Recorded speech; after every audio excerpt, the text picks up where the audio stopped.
On the second night after Thanksgiving, at exactly 8:17 p.m., my husband told 43 people in our neighborhood group chat that I had run away with another man.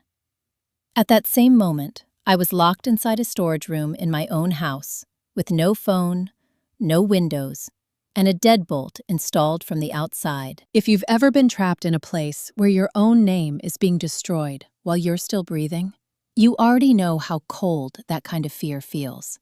And before I tell you how I got out and what I did after, take a second to like the video and subscribe, because this story isn't just about revenge.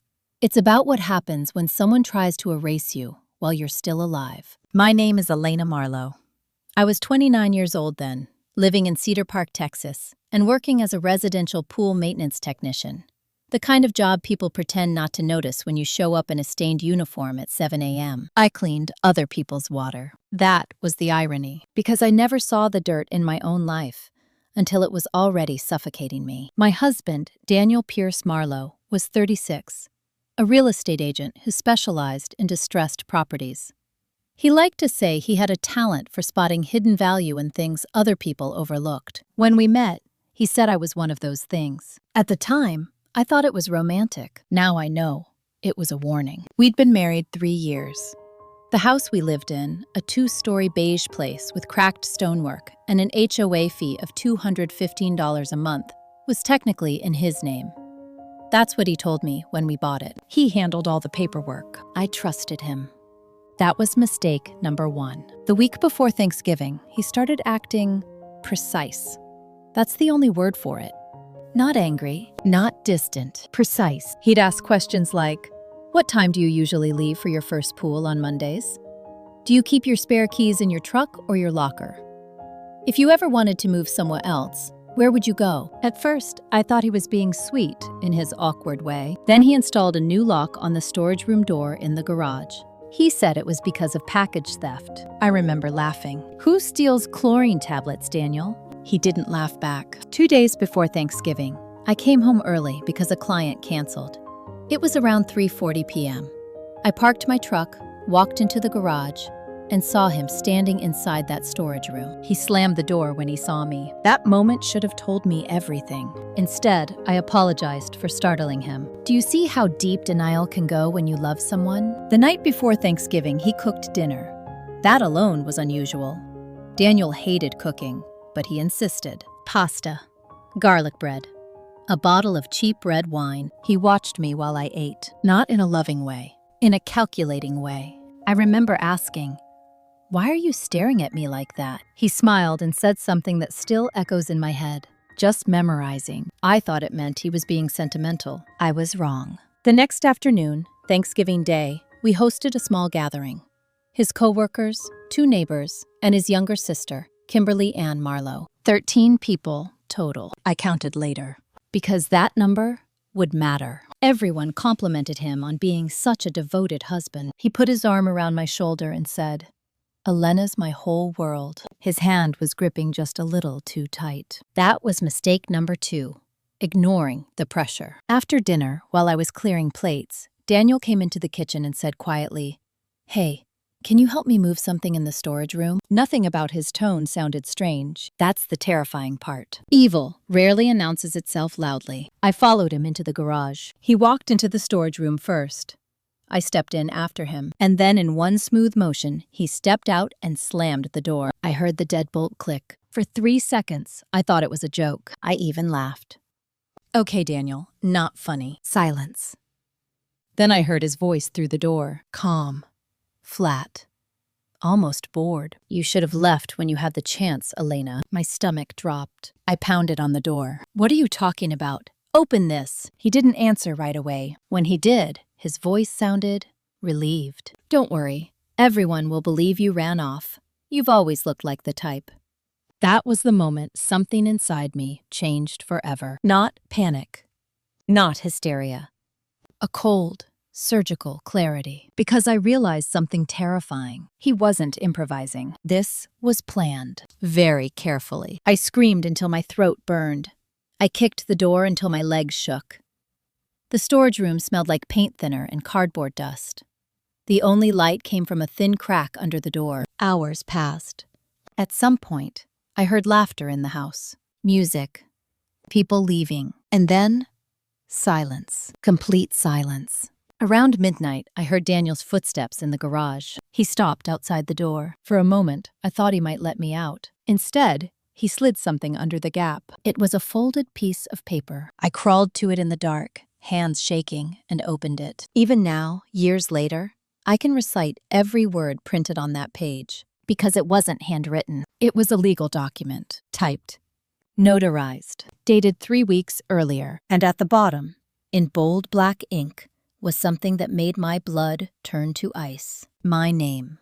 Next to a signature I never wrote. And beneath it, one sentence that would destroy everything I thought I knew about my marriage. I, Elena Marlowe, voluntarily relinquish all marital property and declare my intention to leave the state of Texas permanently. But that wasn't even the worst part. The worst part was the small stamped seal in the corner, because it meant something much more dangerous than a fake signature. It meant Daniel hadn't just planned to trap me. He had already convinced the world I was gone. At 6:12 the next morning, after nearly 10 hours locked in that storage room, I heard my husband standing in the driveway, telling a neighbor that I had packed a suitcase and left sometime during the night. By the time the garage door closed again, he had already sent 17 text messages and made 4 phone calls, telling people I'd abandoned my marriage. That's when I understood something even colder than fear. Daniel wasn't hiding what he did to me. He was rewriting reality while I was still inside it. And if you've ever had someone twist your story so completely that the truth sounds insane, you know how powerless that feels. Before we go further, tell me in the comments, what would you do if someone tried to erase you while you were still alive? Because at that moment, I had only 2 choices: panic or observe. I chose to observe. The storage room was 8 feet by 10 feet, concrete floor, no windows, 1 metal shelf bolted to the wall, 2 plastic storage bins, a ladder, a stack of empty paint cans, a broken leaf blower, and something else. Something that didn't belong there. A small black security camera mounted high in the corner. It took me several seconds to notice it because the room was dark. But when a thin red light blinked once, my chest tightened. He was watching me. That realization changed everything. I stopped pounding on the door, stopped yelling, stopped crying. Instead, I sat down on the floor, leaned against the wall, and went completely still. Because if Daniel was monitoring the camera, I wanted him to see exactly what he expected. A defeated wife, not a thinking one. For hours, I stayed quiet. Around 9 a.m., I heard him on a phone call in the garage. He wasn't whispering. He sounded relaxed. I know, he said, chuckling. She always had that restless streak. Probably ran off with some pool client. Happens all the time. There was a pause. Then he said something that made my skin go cold. No, she signed everything already. House, joint account, truck title, all of it. I covered my bases. Joint account, truck title. My heart pounded. Because I had never signed anything like that. Not once. Unless a memory surfaced. 3 weeks earlier, Daniel had come home with a stack of documents, saying we needed to refinance the house to get a lower interest rate. He'd pointed to multiple places for me to sign. I remembered being tired, trusting him, not reading closely. Because why would I? He was my husband. That was mistake number 3. And it was the one he had built his entire plan around. By noon, hunger started hitting me in waves. My throat felt raw. My head throbbed from dehydration. I forced myself to stay calm, to think. Because one thing didn't make sense. If Daniel wanted me gone, why keep me alive? Why not just... I couldn't finish the thought. But the answer came slowly. He didn't need me dead. He needed me missing. A runaway wife couldn't contest paperwork. A vanished spouse couldn't testify. A woman who left voluntarily couldn't claim fraud. And in Texas, after 7 years of documented disappearance, a person can be legally declared dead. I knew that because one of my pool clients, an elderly probate attorney named Howard Finch, had once explained it while I was cleaning algae out of his backyard spa. 7 years. Daniel was planning to erase me permanently. That realization didn't make me scream. It made me cold. Because suddenly, I understood something else. This wasn't just about money. It was about control. Daniel needed to be the victim, the abandoned husband, the poor man whose unstable wife ran off. That narrative would protect him socially, legally, and financially. And if I ever showed up again, he could claim I was mentally unstable, unreliable, delusional. Because after all, everyone saw her leave, except I hadn't. Around 3 p.m., he opened the garage door. My heart jumped. His footsteps approached the storage room. He stopped outside. I stayed silent, breathing slowly. The deadbolt slid open halfway, not fully, just enough for him to push a small plastic water bottle and a protein bar under the gap. He didn't say a word, didn't check on me, didn't even look inside. The bolt slid shut again. That told me two things. 1, he needed me alive, at least for now. 2, he had no intention of letting me out anytime soon. I ate slowly, forcing myself to think strategically. Because survival wasn't just about escaping the room. It was about escaping the narrative he was building. And that meant I needed evidence, proof. Something he didn't expect. That's when I looked up again at the security camera. If it was recording, then everything happening inside this room, including him locking me in, might be stored somewhere. But where? And how could I get access? I stood up and dragged the metal shelf across the floor beneath the camera. The scraping sound was loud, risky, but necessary. I climbed onto the shelf and reached toward the device. It was wired, not wireless. The cable ran through a small, drilled hole in the wall, leading into the house. That meant the footage wasn't stored locally. It was being transmitted to a central system, probably inside Daniel's office. My stomach tightened. Because Daniel never locked his office. Not from me. Until recently. Then another memory surfaced. 2 weeks earlier, he'd installed a fingerprint lock on that door. At the time, he'd said it was for client confidentiality. Now, I knew the real reason. He wasn't just planning to trap me. He was planning to control the only evidence that could prove it. I climbed down slowly, mind racing. Because the biggest question wasn't how to escape the room. It was how to escape his story. Because if I simply ran to the police without proof, Daniel would present the notarized documents, the signed relinquishment, the runaway wife narrative, and suddenly, I'd be the unstable one, the liar, the problem.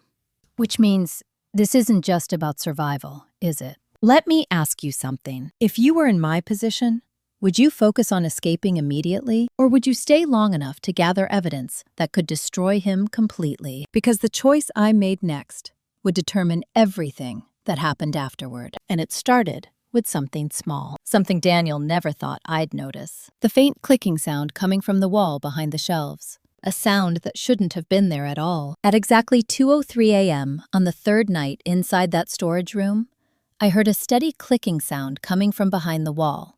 One click every 7 seconds. Precise, like a metronome. By the time I counted to 120, I realized it wasn't random at all. It was mechanical, deliberate, and it meant something inside that wall was alive. If you've ever been trapped long enough, your mind either breaks or it sharpens into something almost surgical. Mine sharpened. And before we go further, I want to ask you something. Do you think survival is about strength or patience? Because it required waiting. The clicking came from the section of wall directly behind the metal shelves. I dragged them aside carefully, wincing at every scrape against the concrete floor. The air back there smelled faintly metallic, like warm wiring. I pressed my ear against the drywall. Click. A faint vibration followed each sound. That's when I understood. There was something electrical running inside that wall. Something powered. Not just wiring, a device. And if it was powered, it was connected to the house, which meant it was connected to Daniel's system. My heart started beating faster. Not from fear this time, but from recognition.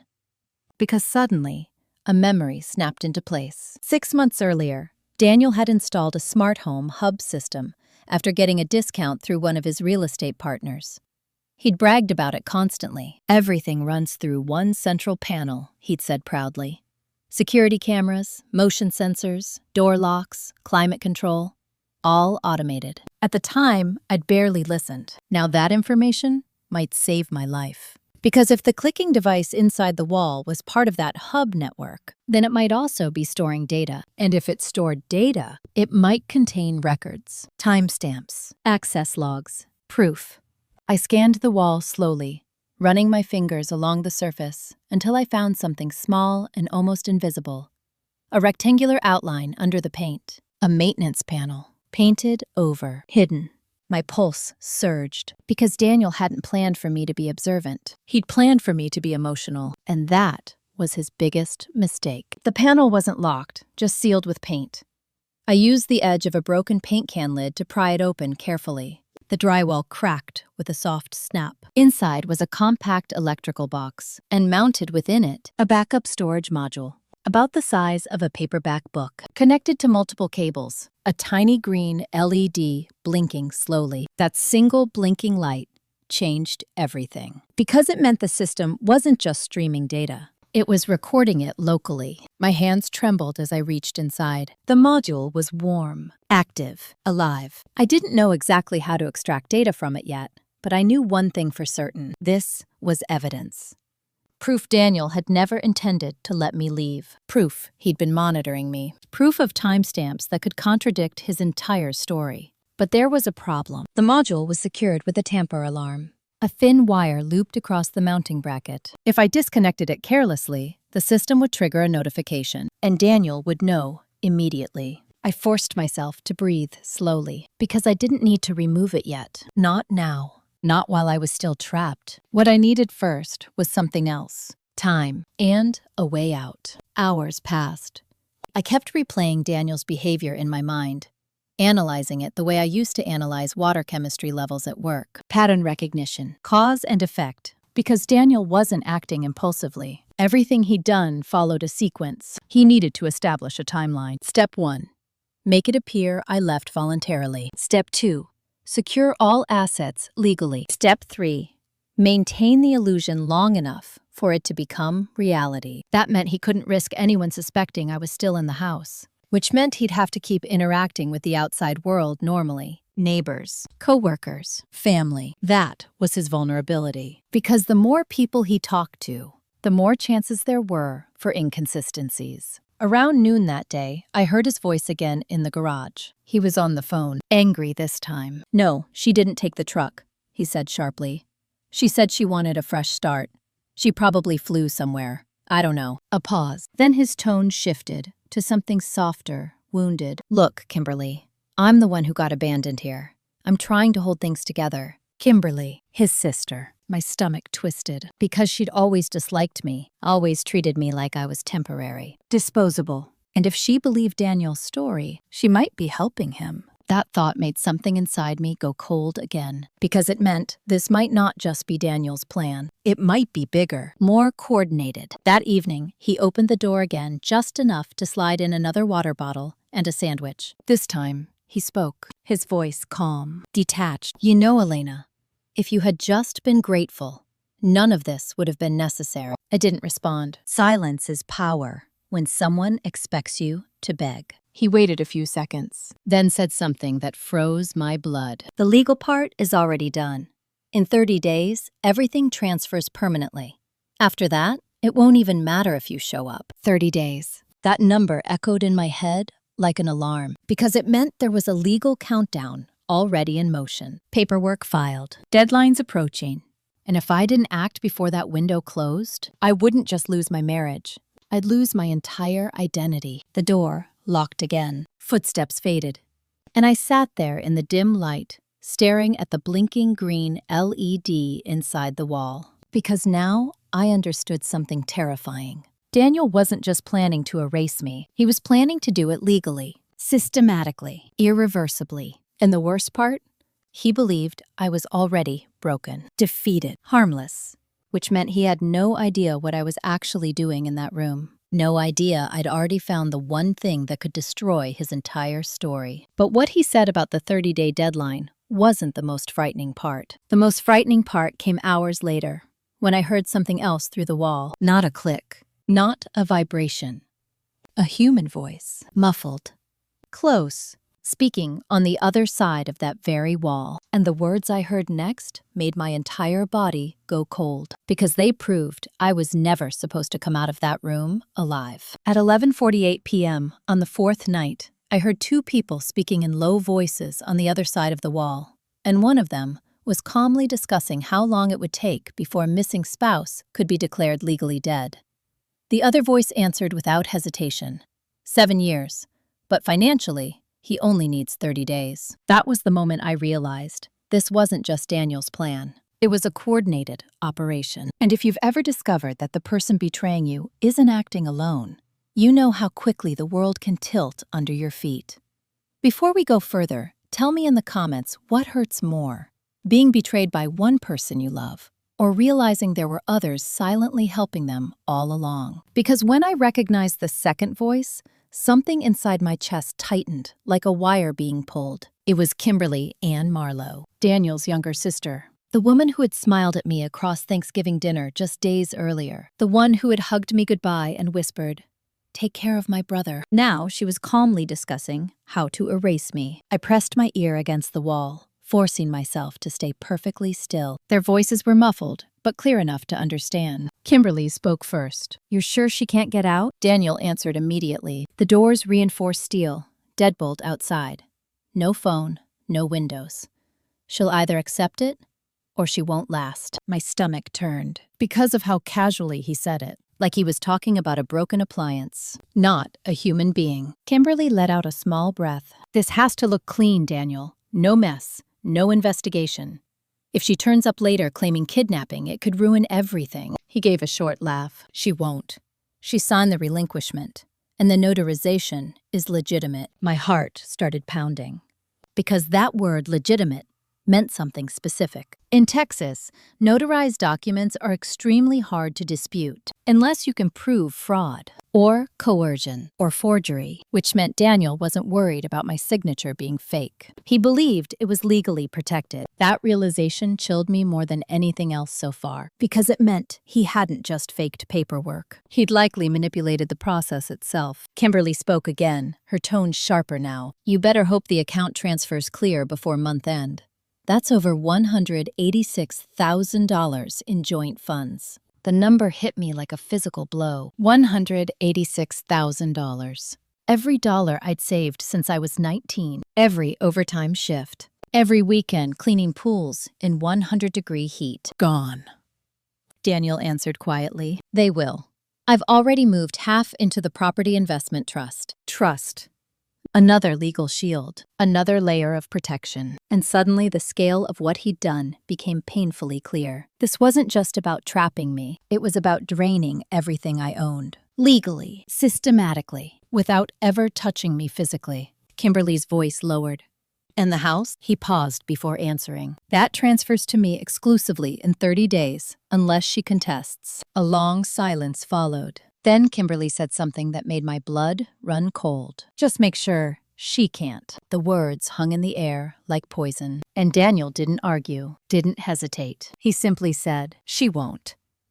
I had never heard my husband sound so certain, so final, so completely devoid of humanity. Their footsteps moved away after that. The garage door closed, silence returned, and I stayed frozen against the wall, heart hammering. Because now I knew 3 things with absolute clarity. First, Daniel had already moved my money. Second, the legal clock was ticking toward an irreversible asset transfer. Third, he had at least one accomplice who was actively helping him maintain the illusion. But the most dangerous realization came next. Daniel wasn't planning to kill me. He was planning to let time kill me. Starvation.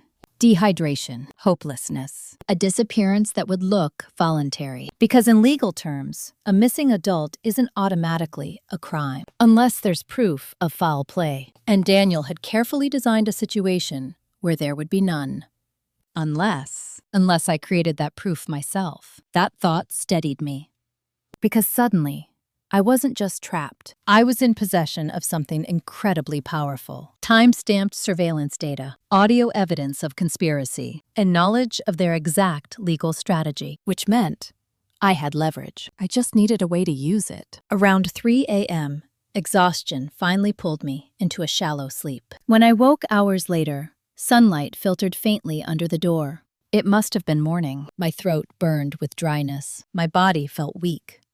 But my mind was sharper than ever. Because while lying there, I had realized something else. Something Daniel hadn't considered. He had designed this plan based on one critical assumption: that I would behave predictably, emotionally, desperately. He expected panic. But I wasn't panicking anymore. I was calculating.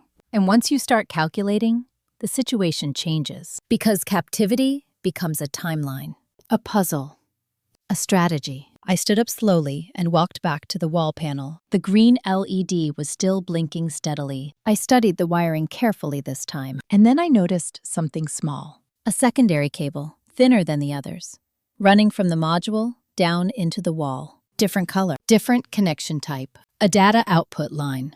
That meant the system had a manual extraction port, a maintenance access, probably designed for technicians, which meant it might be possible to retrieve footage without triggering the tamper alarm. My pulse quickened, because if I could access that port, I could copy everything. All the recordings, every timestamp, every moment Daniel thought was hidden. But as I leaned closer to examine it, I saw something that made my stomach drop. A small manufacturer's label with a service number, and beneath it, in bold print, 2 words: remote monitoring enabled, which meant something far more dangerous than I had realized. It meant Daniel wasn't the only one who could access that system. Someone else might already be watching. At 4:36 p.m. on the 5th day, I heard a notification chime echo faintly through the wall. The distinct 3-tone alert used by home security systems when a remote user logs in. Exactly 11 seconds later, the green LED inside the panel changed from steady blinking to a rapid, pulsing flash. That was the moment I understood something terrifying. Someone else was accessing the system. Not Daniel. Not Kimberly. Someone outside the house. And if you've ever realized that a private nightmare might already be visible to strangers, you know how that fear feels: cold, electric, and full of dangerous possibilities. Before we go further, tell me this. If you knew someone might be secretly watching your captivity, would you try to signal for help or stay silent to gather evidence? Because what I did next determined whether I would remain invisible or become undeniable. I froze in place, staring at the panel. The pulsing LED meant active remote monitoring, which meant whoever logged in could see camera feeds in real time, including the storage room. My mind raced through possibilities. A security company technician, a system maintenance contractor, or a potential buyer, because Daniel worked in real estate, and he had recently mentioned scheduling virtual property tours using the smart home system. My stomach tightened. If he was already marketing the house, he might be letting clients view it remotely. And if that was true, then someone could see me right now, or could see something that didn't match his story. I moved carefully into the camera's line of sight. Not dramatically, not desperately, just enough. Because sudden frantic movements might look like hysteria, but calm visibility, that looks like reality. I sat down directly beneath the lens and slowly raised my hands, palms forward. Then I mouthed 2 words silently: "Help me." I held that position for 10 seconds. Then I lowered my hands and resumed sitting still. Because if someone was watching, they would either react or disconnect. The LED kept pulsing. 5 seconds, 10, 30. A full minute passed. Then the pulsing stopped. The light returned to its normal, slow blink. No alarm sounded. No footsteps approached. Nothing changed. For a moment, despair hit me like a wave. Had they not seen? Had they assumed it was staged? Or worse, had they seen and chosen to ignore it? I forced myself to breathe, because emotionally reacting now would only help Daniel. Instead, I analyzed the situation logically. Remote access meant activity logs existed, timestamps, user IDs, connection records. Even if the viewer did nothing, the fact they logged in during my captivity created a digital trail, a trail that could later become evidence. That realization steadied me again, because evidence wasn't just what I collected, it was what Daniel unknowingly created. Around an hour later, I heard his truck pull into the driveway. His footsteps moved quickly through the garage, faster than usual. Tense, He stopped outside the storage room. For several seconds, he said nothing. Then he spoke in a low, controlled voice. "Trying to get attention, Elena?" My heart skipped. So he had been notified, not by the system alarm, by the login activity, which meant whoever accessed the system had triggered a status report. He continued, voice colder now. "You're lucky I'm patient. Other people wouldn't be." I stayed silent, because silence was the only power I had left in that moment. He crouched near the door. I could hear his breathing. Then he said something that sent a chill through my spine. "The transfer clears in 22 days. After that, you don't matter legally anymore." 22 days. The countdown was shrinking. Fast. He slid another water bottle and a small container of food under the door. Then he added quietly, "You should stop fighting.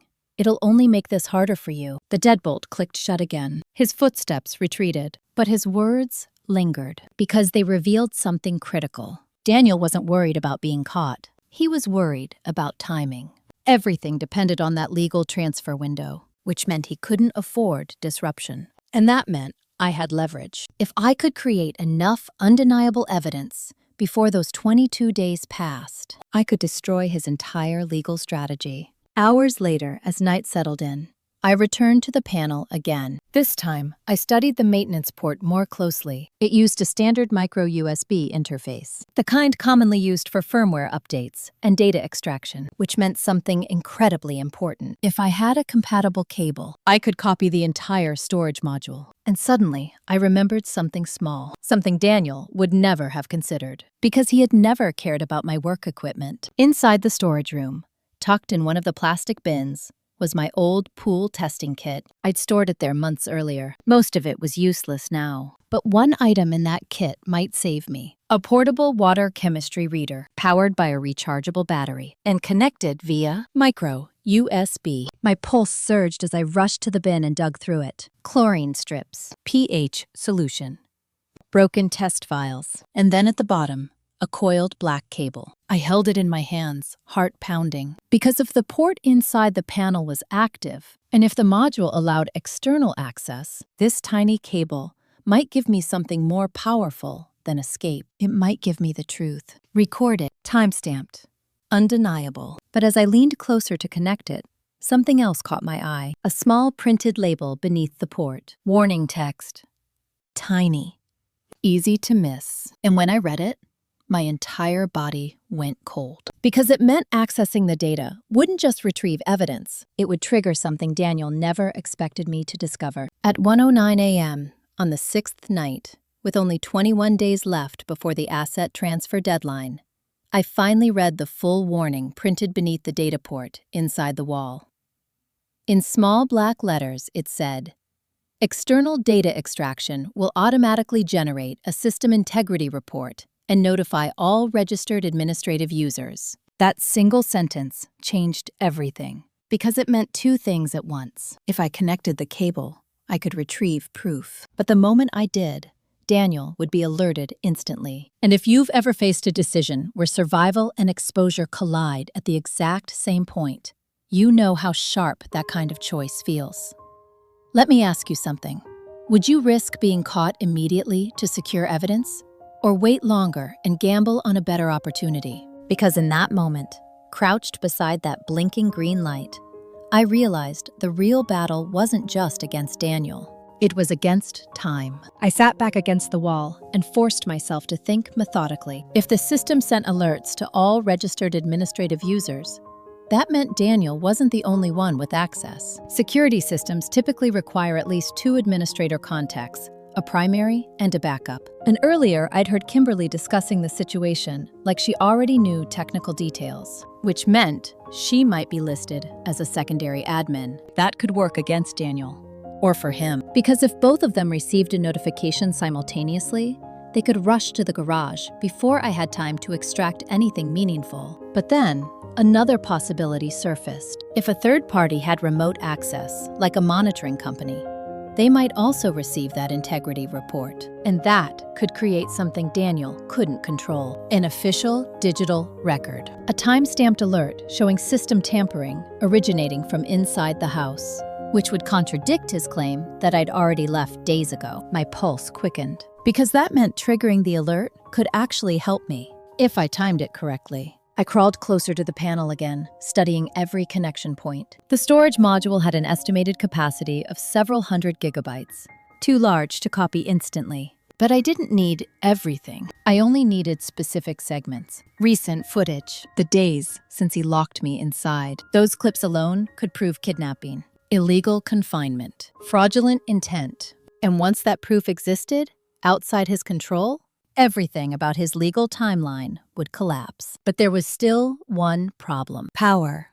My portable water tester battery had only about 40% charge left, and I had no way to recharge it, which meant I would have only one chance, one short window to extract critical data before the battery died. That realization made my hands steady, because sometimes limits create clarity. I spent the next several hours mapping out a precise plan in my head. Step 1. Wait for a time when Daniel was least likely to respond quickly, late night, when he'd be asleep. Step 2. Connect the cable and initiate a quick file transfer. Step 3. Disconnect before he could reach the garage. Step 4. Hide both the cable and the device so he wouldn't know how much I'd retrieved. Timing would be everything, because once the alert triggered, he would come immediately. And when he did, he might not stay calm anymore. That thought sent a cold shiver through me. Because until now, Daniel had relied on psychological control. But if he believed I had evidence that could destroy him legally, he might switch to something more dangerous, something desperate. I waited until the house fell completely silent. No footsteps, no television noise, no late-night phone calls. Around 2:30 a.m., I moved. My hands trembled slightly as I connected the micro USB cable to the port. The moment the connector clicked into place, the green LED shifted to a rapid blinking pattern. Then a soft electronic beep sounded. Somewhere inside the house, a system alert had just been sent. The countdown had started. My portable device screen flickered to life, displaying a simple connection interface.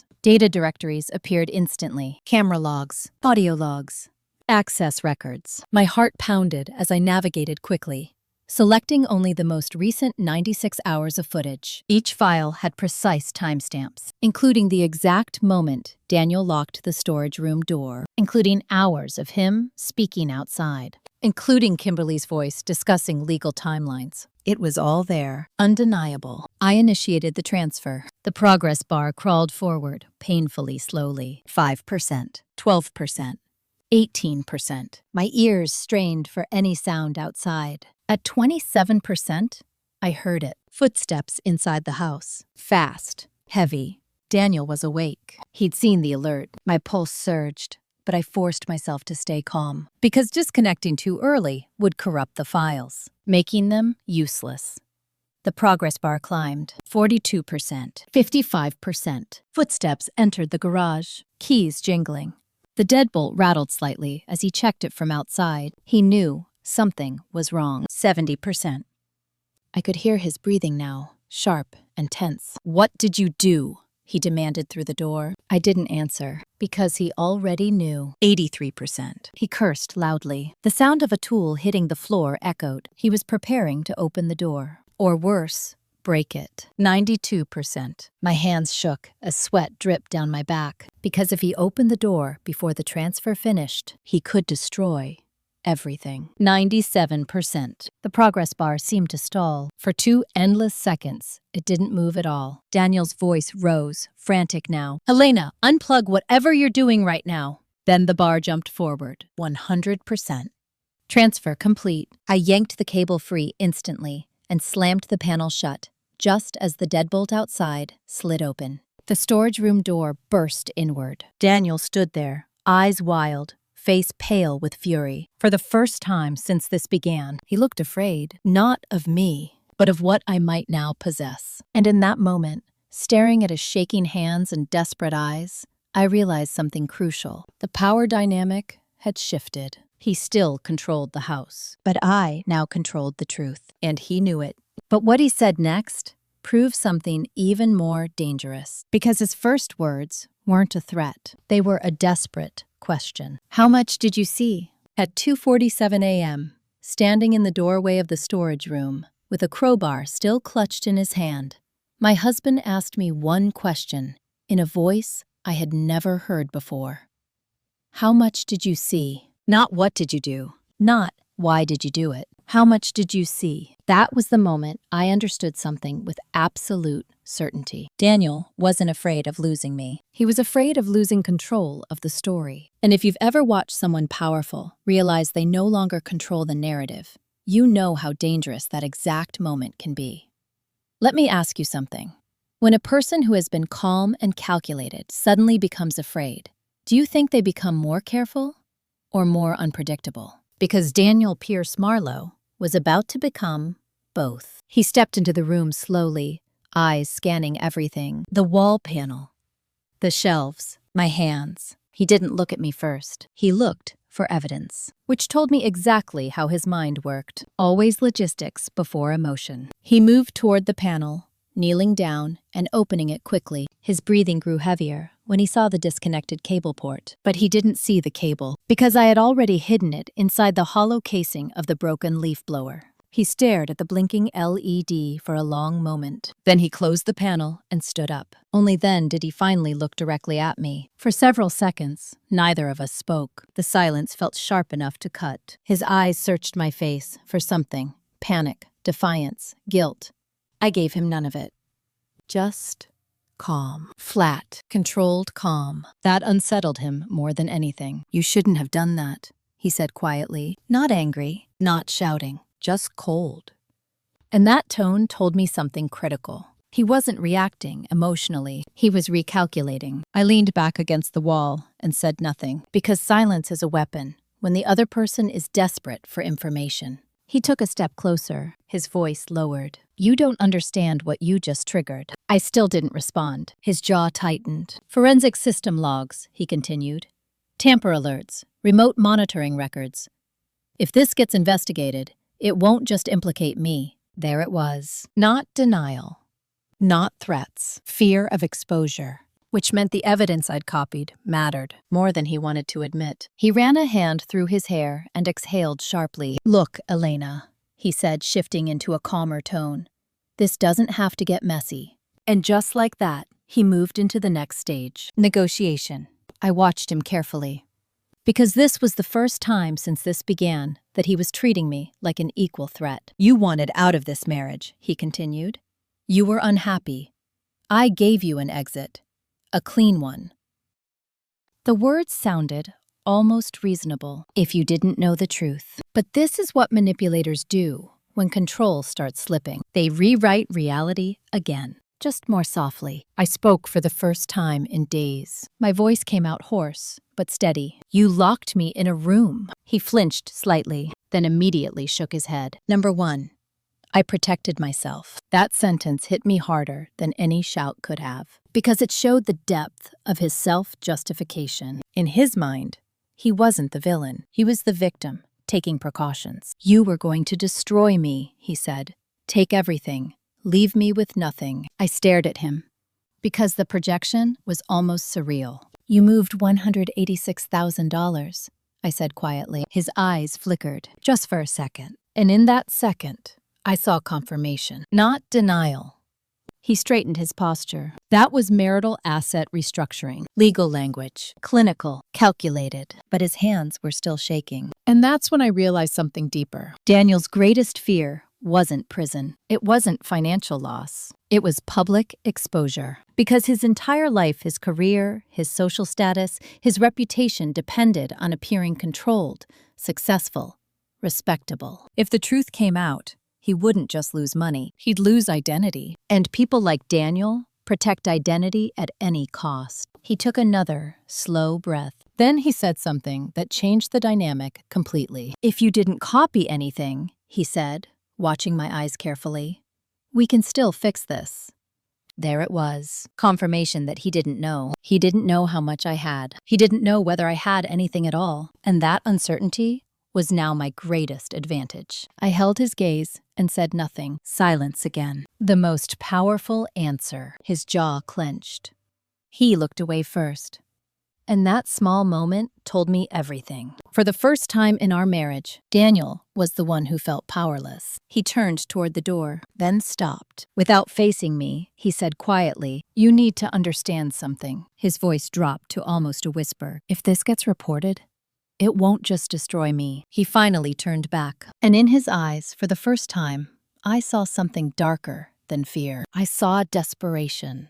"It will destroy you, too." The words hung in the air because they weren't a threat. They were a warning. And they revealed something I hadn't yet considered. Because Daniel wasn't just worried about evidence. He was worried about what that evidence might also reveal about me, about my past, about something I didn't even know existed. He stepped out of the room and pulled the door closed again. But this time, he didn't lock it. The deadbolt remained open, and that single detail told me more than anything he'd said. He wasn't trying to trap me anymore. He was trying to keep me from leaving. Because somewhere in that system data, there was something that could hurt both of us. And I had no idea what it was yet. At 3:12 a.m., 15 minutes after my husband walked away and left the storage room door unlocked for the first time in 6 days, I stepped into my own garage, barefoot, weak, and carrying something far more dangerous than anger.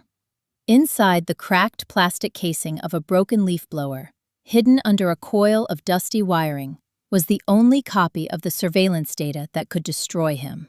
That was the moment captivity officially ended, and the moment a much colder phase began. Because survival is instinct, but revenge, the kind that actually works, is planning. If you've ever escaped a situation where someone tried to control you completely, you know the first instinct is to run. But tell me honestly, would you run immediately or stay just long enough to make sure they could never trap you again? I didn't run. Not yet. I stood there in the garage for nearly 30 seconds, listening. The house was silent. No footsteps. No voices. Daniel had retreated, not because he was done, but because he was thinking. And that meant I had a narrow window to act. My body felt fragile after days of dehydration and hunger. But my mind was sharper than it had ever been, because now, for the first time, I had 3 things Daniel didn't expect: freedom of movement, control of evidence, and knowledge of his legal timeline. 21 days until asset transfers finalized. That number had become the metronome in my head. Every decision from this point forward would revolve around it. I moved quietly through the house. The living room looked exactly the same as it had on Thanksgiving. The throw pillows, arranged neatly. The framed wedding photo still centered above the fireplace. The normalcy felt surreal, because just one wall away, I had been disappearing. As I passed Daniel's office door, I noticed something immediately. The fingerprint lock was engaged, but the indicator light was flashing red. A warning signal, which meant he had changed the access settings. Probably after receiving the tamper alert. That confirmed something critical. He was now in full damage control mode. Not confidence. Not dominance. Containment. I kept moving toward the kitchen. My reflection in the microwave door made me pause. I barely recognized myself. Pale skin, hollow cheeks, eyes that looked older than 29. But behind that exhaustion was something new, a stillness. Because when someone tries to erase you completely and fails, something inside you recalibrates permanently. I drank water slowly from the sink, forcing myself not to gulp. Then I opened a cabinet and took 2 granola bars. Not because I was starving, but because I needed to stabilize physically before leaving. Weakness is vulnerability, and I couldn't afford vulnerability anymore. After eating, I moved toward the front door. My hand hovered over the handle. This was the moment, the exit, the point where most people would run straight to the police. But I didn't open it yet, because Daniel's final words still echoed in my mind. "If this gets reported, it will destroy you too." That sentence bothered me more than anything else, because Daniel didn't bluff emotionally. He calculated, which meant he believed there was something real in those system logs, something involving me, something I hadn't seen yet. And until I knew exactly what that was, going public immediately could be dangerous. So instead of leaving, I turned back toward his office, because the truth always lives where someone thinks you won't look. The fingerprint lock was still active, but I noticed something small. The backup keypad beneath it. Daniel had once told me it was only for emergency override, and I remembered the code. because it was the same as his old voicemail pin. Daniel loved predictable patterns, which was why I entered it. 6 digits. The lock beeped once, then clicked open. He hadn't changed the override. Not yet. Inside, his office smelled like leather and printer ink. Papers were spread across the desk. Folders labeled with property addresses, investment contracts, bank statements. I moved quickly, scanning everything, because time mattered. And then I saw it. A thick blue folder, labeled with my name. Elena Marlowe. Legal file. My pulse spiked as I opened it. Inside were copies of the notarized relinquishment forms, the asset transfer agreements, the account authorizations, all bearing my signature. Except they weren't exactly my signature. They were traced, digitally enhanced, and most importantly, each document had been notarized by the same person. Notary Public License Number TX 784219. Name: Victor Hale Redding. That name hit me like a shock, because I knew it, not personally, but professionally. Victor Hale Redding was a mobile notary who serviced real estate transactions across 3 counties, and he had notarized dozens of documents for Daniel's property deals, which meant something extremely important. This wasn't a random forgery. It was a coordinated legal fraud, one involving a licensed notary. That elevated the crime level dramatically, because falsifying notarized documents carries federal implications. My breathing slowed as a new realization formed. Daniel hadn't just planned to erase me. He had built an entire legal infrastructure to support the lie. An infrastructure leaves trails, which meant he had more vulnerabilities than he realized. I kept flipping through the folder, and then I found something that made my entire body go still. A printed email thread between Daniel and someone else. Subject line: contingency scenario. The last message read, "If she accesses the system logs, the historical metadata will expose her prior account activity. That risk is unavoidable." My hands trembled slightly as I read the sender's name, because it wasn't Kimberly, and it wasn't the notary. It was someone far more dangerous. A licensed attorney. Full name printed clearly at the bottom: Marissa Claire Donnelly, Esquire. And in that moment, I understood something far worse than I had imagined. Daniel hadn't just planned this alone. He had legal counsel involved, which meant this entire situation wasn't just a domestic crime anymore. It was something much larger and much harder to fight. Because whatever historical metadata that attorney mentioned, it was something Daniel believed could destroy me, too. At 4:02 a.m., sitting on the floor of my husband's office with a legal folder open in my lap, I read the same sentence from that attorney's email 4 times before I fully understood what it meant. If she accesses the system logs, the historical metadata will expose her prior account activity. That risk is unavoidable. That wasn't a threat. It was a warning. And the most terrifying part, it wasn't directed at me. It was directed at Daniel, which meant there was something in those system records that he couldn't control, and something he believed I didn't know about myself. If you've ever discovered a secret that makes you question your own past, you know the feeling. It's not just fear, it's disorientation.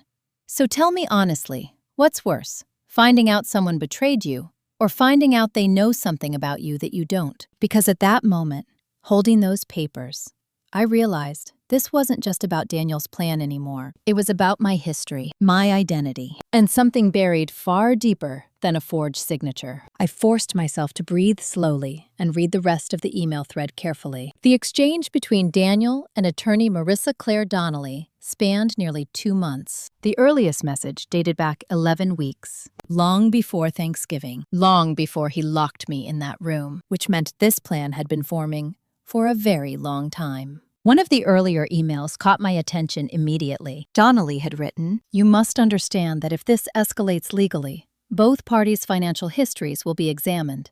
The shared account activity from 2019 to 2021 contains anomalies." My stomach tightened. Because 2019 to 2021, those were the years right after I moved to Texas, before I married Daniel, when I was still working 3 jobs and barely surviving. What anomalies? I read further.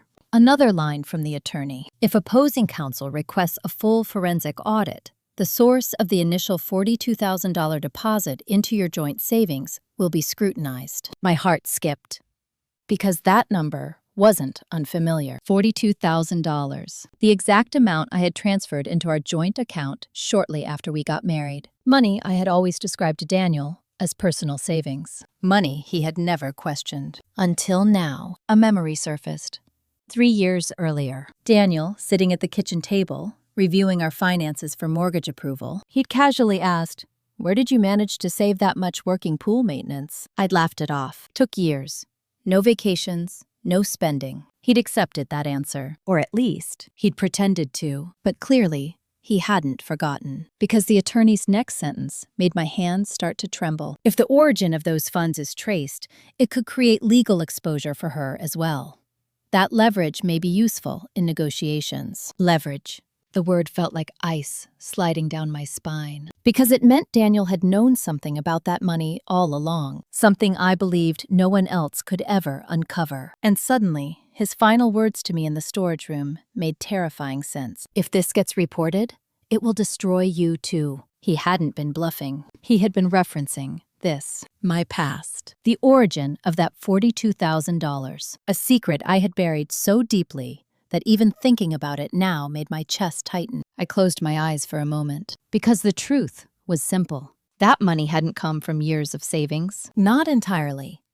3.5 years before I met Daniel, when I was 25, I had worked for a small pool construction company, one owned by a man named Richard Holbrook, a man who had later been indicted for financial fraud. During that time, he had paid several employees, including me, under the table. Cash bonuses, unreported income.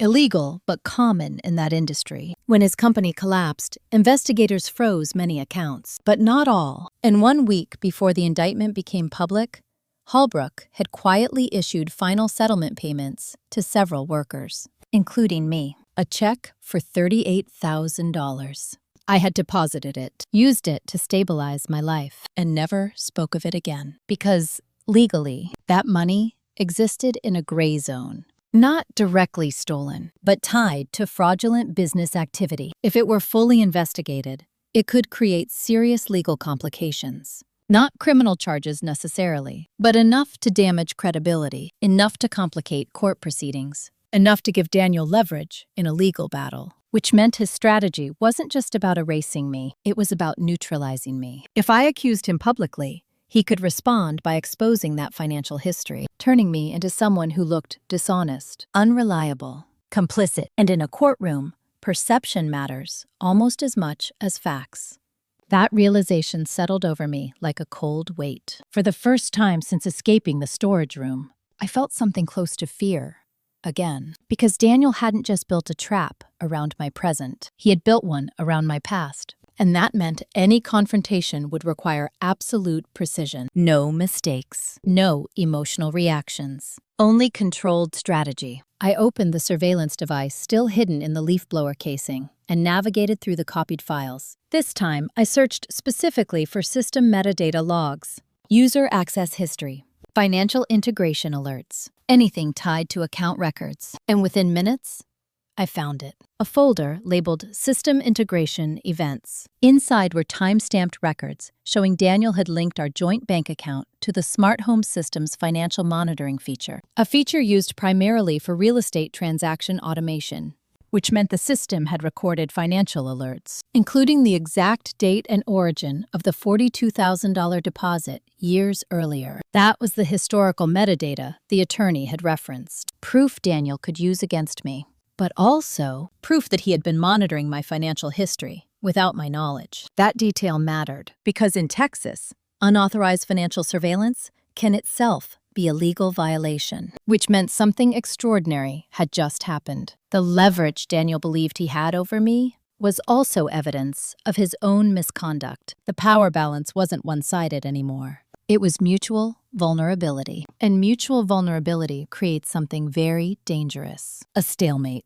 Unless one side prepares better than the other. I leaned back against the desk, mind racing, because now the path forward was clear. I couldn't simply report Daniel, and I couldn't stay silent. What I needed was something else entirely. A controlled public exposure, one that revealed his crimes while neutralizing his leverage simultaneously. which meant the confrontation couldn't happen privately. It had to happen somewhere visible, somewhere documented, somewhere he couldn't manipulate the narrative afterward. And as I thought about that, a memory surfaced. A large real estate investor conference Daniel had been preparing for, scheduled in exactly 16 days. An event where he planned to present a major property acquisition in front of investors, colleagues, and media representatives. A public stage, a place where truth, once revealed, couldn't be buried again. My pulse steadied as a new plan began forming, because revenge wasn't about anger. It was about timing.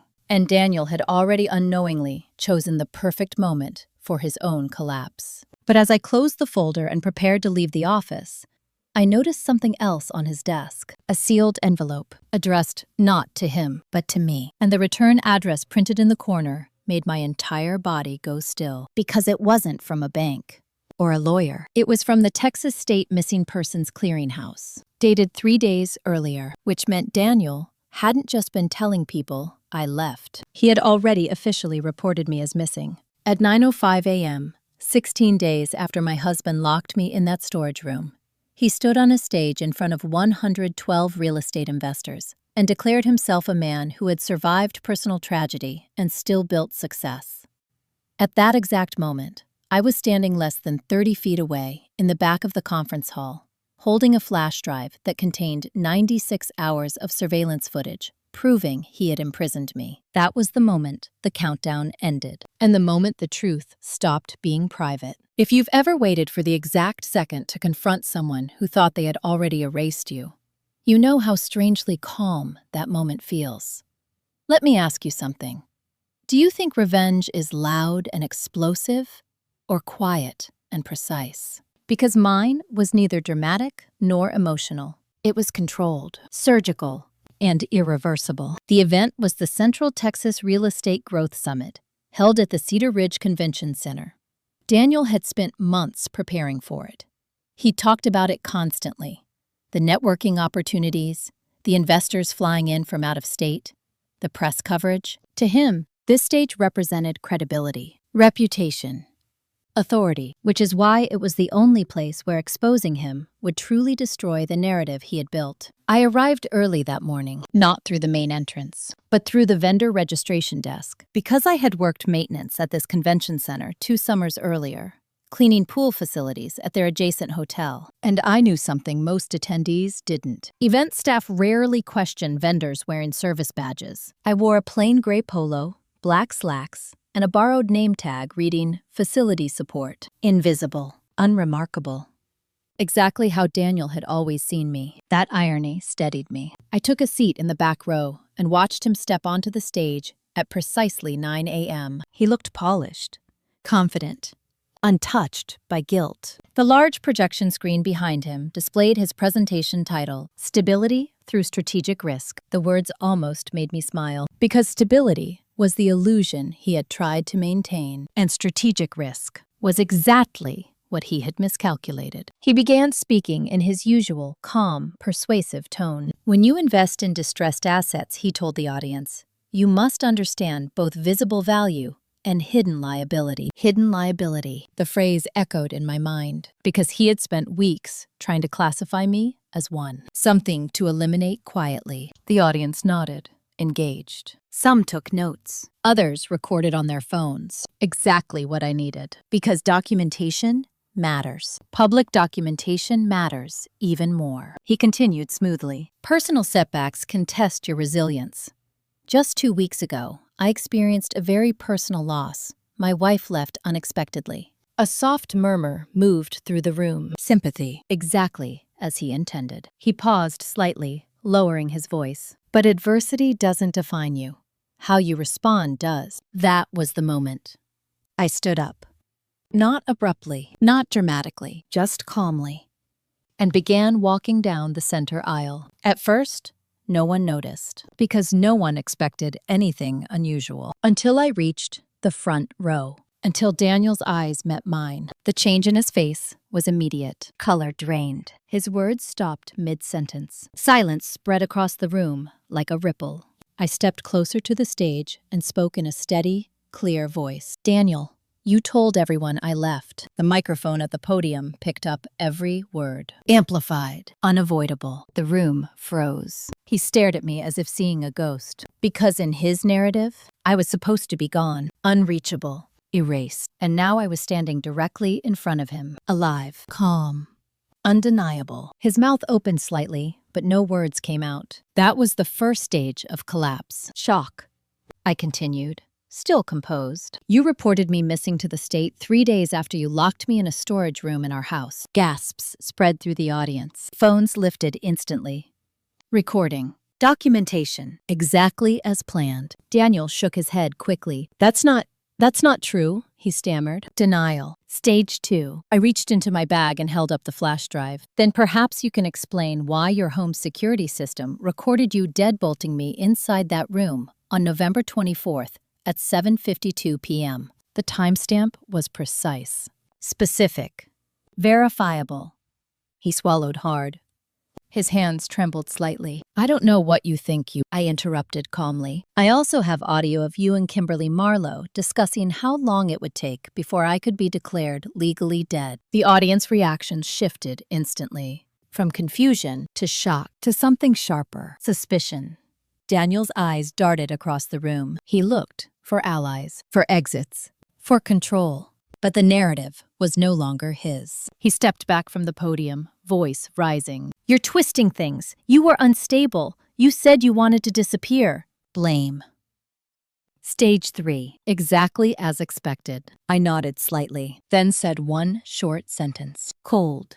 Precise. A sentence that would later spread across dozens of social media clips. People who run away don't get locked in from the outside. The room went completely silent. Because truth, when spoken simply, doesn't need volume. Daniel's composure cracked visibly. His voice faltered. This is a misunderstanding, he said weakly. Victim posture. Stage 4. The final stage before collapse. I placed the flash drive on the edge of the stage. In that case, I said calmly, you won't mind if we let the authorities review the footage. The weight of that statement settled heavily across the room. Because this was no longer an accusation. It was evidence.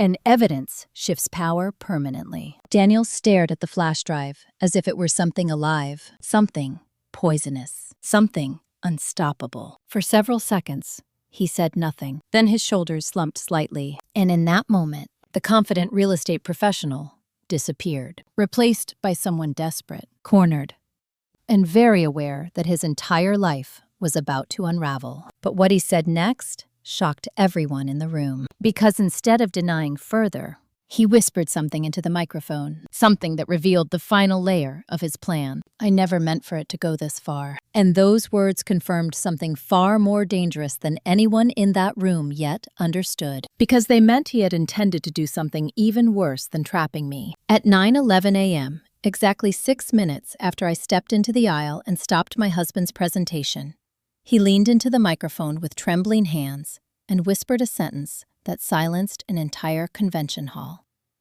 I never meant for it to go this far. That wasn't a denial. It wasn't an excuse. It was an admission. And the moment those words left his mouth, I knew something critical. He was no longer trying to control the narrative. He was trying to survive it. If you've ever watched someone who spent years appearing powerful suddenly realize they're exposed, you know how fast their posture changes. Let me ask you something. When a manipulator finally stops denying and starts explaining, do you think they're telling the truth or just choosing the version that hurts them the least? Because what Daniel said next wasn't a lie, but it wasn't the whole truth either. He gripped the podium so tightly his knuckles turned white. His voice shook, but he forced himself to keep speaking. I didn't plan to hurt you, he said, looking at me now instead of the audience. I only needed time. Just enough time to finalize everything before you interfered. There it was. The real motive. Not rage. Not jealousy. Timing. Control. Asset transfer. Legal insulation. Everything had revolved around those 30 days. I stayed calm and didn't interrupt, because letting him speak now was more powerful than confronting him. He continued, his composure cracking further. You were going to leave me eventually, he said. I saw it in your bank records. Your separate savings account. The way you were pulling money aside. A murmur moved through the audience, because now they were hearing something they hadn't expected. His insecurity, his paranoia, his justification. You never trusted me, he went on. So I made sure I wouldn't be the one left with nothing. That sentence was the closest he would ever come to admitting the truth, and it revealed something deeper than greed. Fear of abandonment, fear of losing status, fear of losing control. But then he said something that made the entire room shift again. I never intended for you to stay in that room more than a few days, he said quickly. I just needed you out of the way. Out of the way. The words landed heavily because they confirmed something chilling. He hadn't locked me in a moment of anger. He had planned to isolate me deliberately, to neutralize me, to remove me from legal timelines. That was criminal intent. Clear, undeniable. Phones in the audience were now fully raised, recording everything. And Daniel knew it. His eyes darted across the room, searching for an escape that didn't exist. Then, almost desperately, he tried to shift the narrative one last time. You're not innocent either, he said, voice tightening. There it was, the leverage he'd been holding. He looked directly at me. You think if this goes to court, they won't look into where your money came from? A few audience members exchanged confused glances. They didn't understand the reference, but I did. And I had been waiting for this moment. Because his greatest mistake wasn't trapping me. It wasn't forging documents. It wasn't even moving the money. His greatest mistake was believing that secret gave him permanent power. I took one calm step forward. Then I spoke into the microphone he had left active. Yes, I said evenly. They will look into it. The room quieted instantly because they expected denial. Instead, I gave acknowledgement, controlled, unafraid. And when they do, I continued, they'll also see something else. I held up a printed document from the folder I'd taken. Your smart home system recorded unauthorized financial surveillance of my personal accounts for over 2 years. His face drained completely because he understood immediately what that meant. Not just privacy violation, not just civil liability, potential federal charges under electronic monitoring laws. The leverage he thought he held was now evidence against him. The shift in the room's energy was palpable. Sympathy evaporated, replaced by something sharper. Condemnation. I spoke one final sentence, short, cold. The second viral line that would later circulate everywhere. You didn't just try to erase me, Daniel. You documented how you did it. That was the moment he broke. Not loudly, not dramatically, just a visible collapse. His shoulders slumped. His hands fell away from the podium. His voice dropped to almost nothing. I was trying to protect myself, he whispered. The last defense of someone who knows they've lost. And then, from the back of the hall, a new sound cut through the silence. The unmistakable crackle of a police radio. 2 uniformed officers stepped into view near the entrance because someone in the audience had already called. Daniel saw them, and in that instant, something inside him seemed to go completely still. Not panic, not rage, just realization. Because he finally understood what had truly happened. This was no longer a private conflict, no longer a domestic dispute, no longer something he could manipulate. It was public record now, documented, witnessed, irreversible. He looked at me one last time before the officers approached, and in his eyes I saw something I had never seen before. Not anger, not calculation, not even regret. I saw emptiness. Because the one thing Daniel Pierce Marlowe had spent his entire life building, his image, his reputation, his control, had just collapsed in front of 112 witnesses and dozens of cameras. And there was nothing left for him to protect anymore. But as the officers reached the stage and began speaking to him, one of them turned toward me and said something unexpected. Ma'am, he said carefully, we're also going to need to discuss a separate financial investigation connected to your case. And in that moment, I realized something important. Daniel wasn't the only one whose past was about to be examined under a spotlight. At 6:40 a.m., 3 months later, I stood alone beside a quiet swimming pool in Round Rock, Texas, watching the automatic cleaner trace slow circles through perfectly clear water.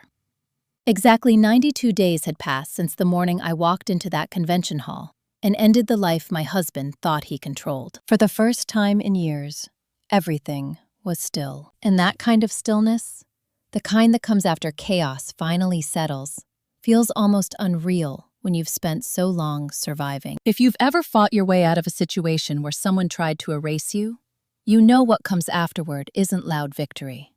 It's something quieter, something calmer, something far more powerful. It's boundaries, it's peace.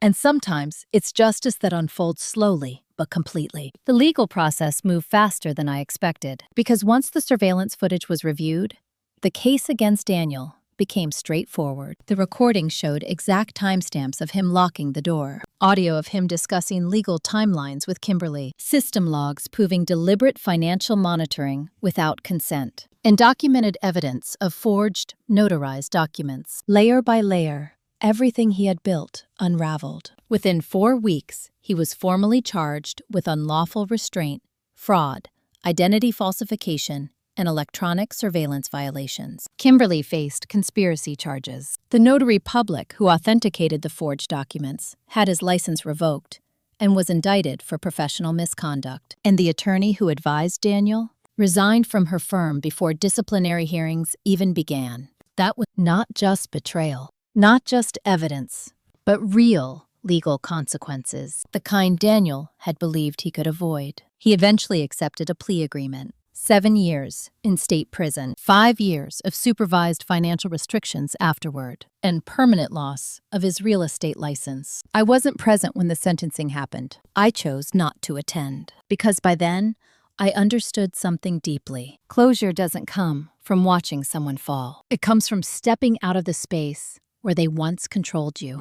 It was what happened with me. Because yes, the financial investigation he tried to use as leverage did move forward. Authorities reviewed the origin of that $42,000 deposit. They traced it to the collapsed Hallbrook Construction Company, and after months of examination, they reached a clear conclusion. I had received those funds as an employee settlement, not as a participant in fraud. No charges were filed, no penalties imposed, because context matters. And truth, when fully examined, is rarely as simple as someone wants it to appear. That was the moment Daniel's final attempt at control disappeared completely. He had believed my past could neutralize me. Instead, it became just another fact in a much larger story, one that the civil case resolved shortly after. The court reversed all fraudulent asset transfers. The house was sold. The proceeds split legally. My savings accounts were restored, and Daniel was ordered to pay restitution for damages and lost income. But the most important outcome wasn't financial. It was psychological, because something inside me had changed permanently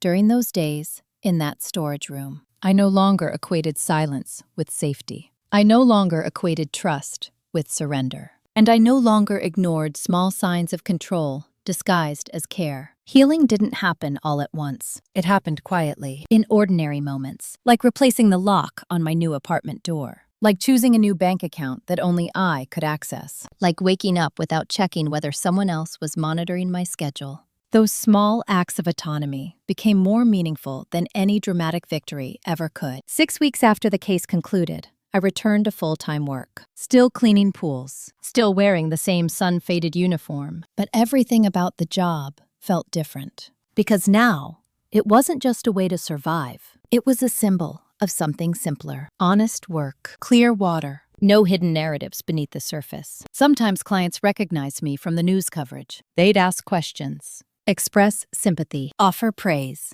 I always responded the same way, calmly, briefly. Then I changed the subject, because I didn't want my identity to revolve around what happened. I wanted it to revolve around what came after. And what came after was something far more valuable than revenge. It was stability, peace, self-possession. One afternoon last month, while finishing a routine cleaning job, an older client asked me something quietly. "Do you hate him?" she said. I paused for a moment, then answered honestly. "No," I told her. "Hate keeps you tied to someone. I just don't belong to that story anymore." She nodded slowly, and that simple exchange captured everything I had learned. Because the final stage of karma isn't watching someone suffer. It's reaching a point where their existence no longer affects your emotional landscape at all, where they become irrelevant. That is true freedom. Now, standing beside that calm pool at sunrise, I watched the surface remain perfectly still. No ripples, no distortions, just clarity. And I realized something that I want you to remember too. Sometimes the most dangerous form of betrayal isn't loud or violent. Sometimes it's quiet, legal, strategic. Someone trying to erase you by rewriting reality. But here's the truth: no one can erase. Documentation outlives manipulation. Patience outlasts control. And calm intelligence defeats chaos every time. So if you've ever felt trapped in a situation where someone tried to control your story, remember this: you don't have to fight loudly. You just have to stay present long enough to gather the truth. Because once truth is visible, it no longer needs force. It becomes inevitable. And if this story resonated with you, if it reminded you how powerful quiet strength can be, take a moment to like the video, subscribe, and tell me in the comments, do you believe karma always comes from outside? Or do we create it ourselves through the choices we make when no one is watching? Because in the next story, I'll tell you about a woman whose entire family declared her mentally unstable to take control of a $2.3 million inheritance, until one tiny accounting error exposed everything they had hidden. And that story begins with a birthday party where no one expected the guest of honor to arrive alive.